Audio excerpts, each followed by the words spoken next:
C'est le grand sujet dans la bataille des municipales, la voiture, ennemi public numéro 1.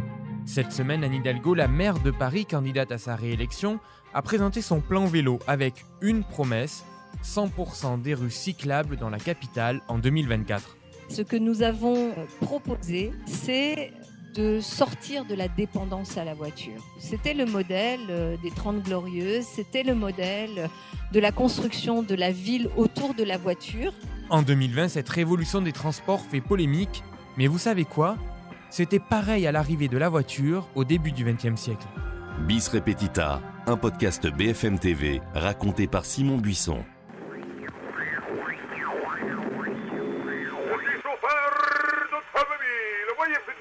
Je vous emmène à Paris sous la Belle Époque. Dans les larges rues du baron Haussmann, percées sous le Second Empire, des fiacres, des omnibus tirés par des chevaux, des cyclistes, des piétons et de nouveaux engins un peu étranges, des automobiles. Elles sont le symbole du progrès. Renault, Peugeot, Berlier sont parmi les premières à se lancer dans cette nouvelle aventure. Au début du XXe siècle, la France est à la pointe de cette industrie encore balbutiante. En 1899, Paris compte 288 voitures. En 1913, il y en a déjà 11 326. Et une auto à l'époque, ça ressemblait à ça. Écoutez cet échange entre un garagiste et son client. Et ce fulgurant retour en arrière va nous offrir les joies simples d'un candidat automobiliste de la Belle Époque. Combien de chevaux? 3 chevaux, 3 quarts, monsieur. Et comme consommation? Oh, une consommation considérable étant donné l'importance du poids et des organes transportés. Qu'est-ce que c'est que ça? Ça, ce sont les pédales d'embrayage au nombre de 6 pignons de graduation différente. 1, 2, 3, 4, 5, 6. L'automobile bouleverse en profondeur l'organisation de la capitale.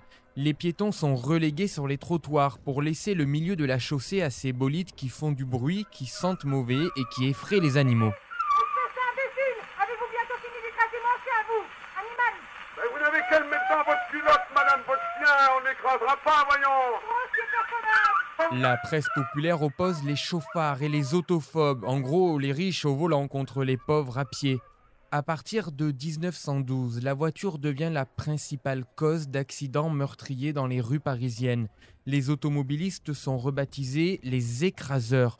On leur jette des pierres, on les insulte. Certains veulent même interdire purement et simplement les voitures. Pourtant, dès 1893, l'ancêtre du permis de conduire voit le jour. La vitesse est limitée à 20 km/h en ville et 30 km/h à la campagne. En 1910, un conseiller municipal, Émile Massard, rédige le premier code de circulation, 11 ans avant la naissance du code de la route.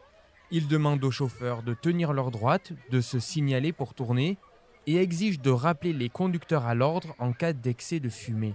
Désormais encadrée, la voiture s'impose comme la reine de la ville. Les piétons n'ont qu'à bien se tenir, comme le montre ce reportage tourné en 1954 dans les rues de Paris. Pitié pour les piétons, pitié pour ces malheureux sous qui le sol se dérobe et dont le dernier refuge se réduit jusqu'à menacer de disparaître. Un conseiller municipal vient de poser la question. Où passeront-ils? Et bientôt même, passeront-ils? Devra-t-il, dernier rejeton d'une race en voie d'extermination, récupérer en altitude la portion de trottoir que les voitures lui ravissent? Dans les années 60, le parc automobile double en France. Toute critique de la bagnole est interdite. Et si aujourd'hui Anne Hidalgo promet de supprimer 60 000 places de parking pour ajouter 400 km de pistes cyclables, à l'époque, le parvis de Notre-Dame ou la place Vendôme sont des parkings à ciel ouvert. On applaudit aussi les voies sur berge, inaugurées en grande pompe par Georges Pompidou en 1967. La même année, l'interdiction de la circulation automobile dans Paris est traitée à la télévision comme un poisson d'avril. Les Parisiens n'en croient pas leurs oreilles. Vous êtes contre ce projet? Absolument, c'est un retour pour moi de 50 ans en arrière. Vous comprenez, la bicyclette, c'est fini. C'est fini. Moi, je suis tout à fait pour. C'est un instrument très très pratique. Je pense que pour une femme, c'est l'idéal. Pour aller chez son coiffeur, pour aller faire ses petites courses. Vous pouvez absolument plus circuler place Vendôme. Vous pouvez plus stationner. Avec une bicyclette, c'est très très facile. Les voies sur berge puis la fin des travaux sur le périphérique en 1973 sont censés être la première étape d'un véritable réseau autoroutier au cœur de Paris. Imaginez des 2 fois 2 voies, d'est en ouest et du nord au sud de la capitale. Le projet ne verra heureusement jamais le jour. Quelques années auparavant, de l'autre côté de l'Atlantique, un étudiant américain a les faveurs de la télé française pour une nouvelle invention, l'ancêtre de la trottinette électrique. Un repose-pied, 4 roulettes, un petit moteur, voilà peut-être comment sera équipé le piéton de l'an 2000. Voilà à quoi passe son temps un étudiant américain. On commence à comprendre pourquoi certains savants d'outre-Atlantique s'inquiètent du retard que prennent les États-Unis dans la conquête de l'espace interplanétaire. Alors comme quoi il ne faut pas avoir raison trop tôt, les États-Unis ont bien conquis la Lune et les trottinettes électriques envahissent nos rues.